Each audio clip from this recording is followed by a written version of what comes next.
ask you the question, have we lost respect for the police? Have we lost respect for the police? What is your initial answer to that, and why as well? Because that would be my interpretation of where we are at. I don't want to see people rioting on. So I know rioting is a very public order on a national level is it's incredibly serious crime. Doesn't happen very often. So when it does happen, but you know what? Many of those stabbings we're talking about started in kind of mini riots going on. It might be in a neighbourhood amongst 20 kids, but riotous it was. Lethal it definitely was. Murder it absolutely was. Nothing as forthright as that from any officer or any politician. So Yvette Cooper, get your own house in order. And I could raise that same point that I was talking to Julia about. 700 people yesterday crossing the 700. I mentioned this to her. Can you imagine 700 people jumping over the barriers at Heathrow Airport? I mean, there would be, the Beeb and Sky News would send a helicopter down there. It would be front page news every day for a week. We'd be discussing nothing else. Come across in a little boat on tranquil waters during summertime, not a word. Not a word from Yvette Cooper on this. I haven't heard a single word. What about the new MP for Dover down there? Labour, extraordinarily, got in Dover. Not a dicky bird from these people. So is something a bit upside down here? I think we can probably say it is. Have you lost respect for the police? If so, why? Can you specify why you feel you no longer have that trust in the police that you once had? 0344 499 1000. Let's talk about this and a few of the other big stories of the day with Steve N. Allen, the writer and the comedian. Afternoon to you, Steve. Good afternoon. How's it all going? All good at this end. And in fact, just to amp up the point I've just been making, we talk about Yvette Cooper warning that the riots show the UK has lost respect for the police. Keir Starmer and Mark Rowley's persistence in hunting down online comments is kind of in the same ballpark. Have a listen to the Prime Minister. In relation to online and social media, the first thing I'd say is this is not a law-free zone.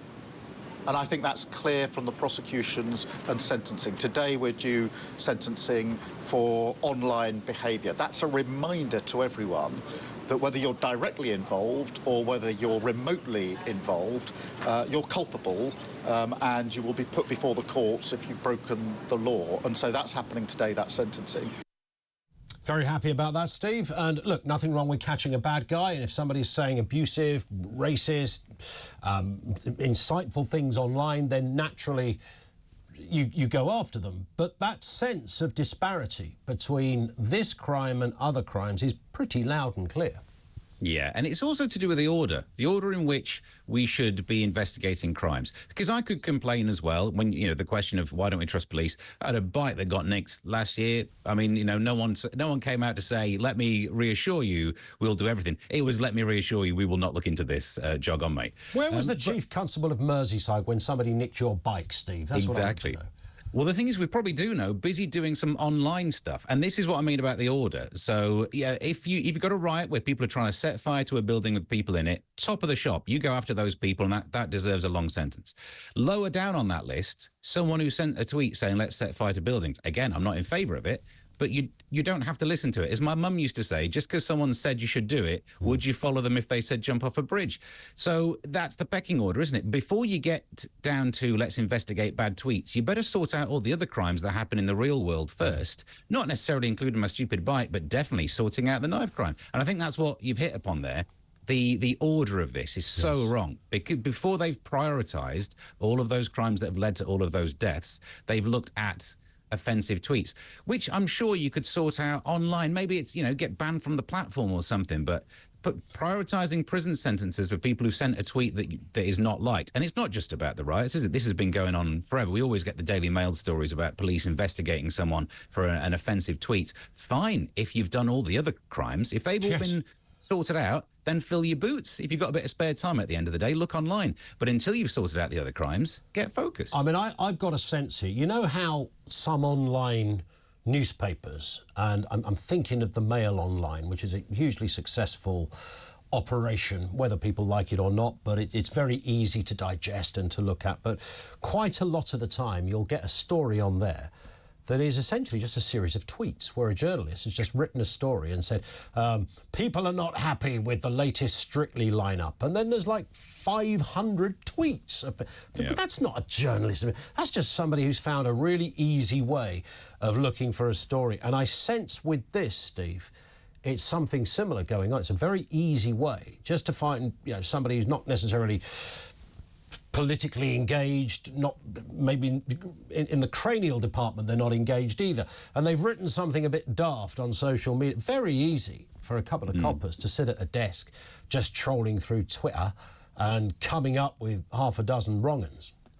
This is what happens if ever you fall down the rabbit hole of, I think it's Rory Sutherland is his name, the marketing and psychology guy. Yes. You end up learning, I've fallen down the rabbit hole watching his videos way too much. And it's about metrics that were meant to be good. But if you pick the wrong metric, you cause damage. And if you're just measuring the police by how many crimes have been solved, how many arrests they've done, how many arrests end up being all the way through to conviction, that seems like the right things to measure. But you incentivize sitting in front of a computer, getting people that you can definitely give them a caution for at the end of the day. And then it looks great.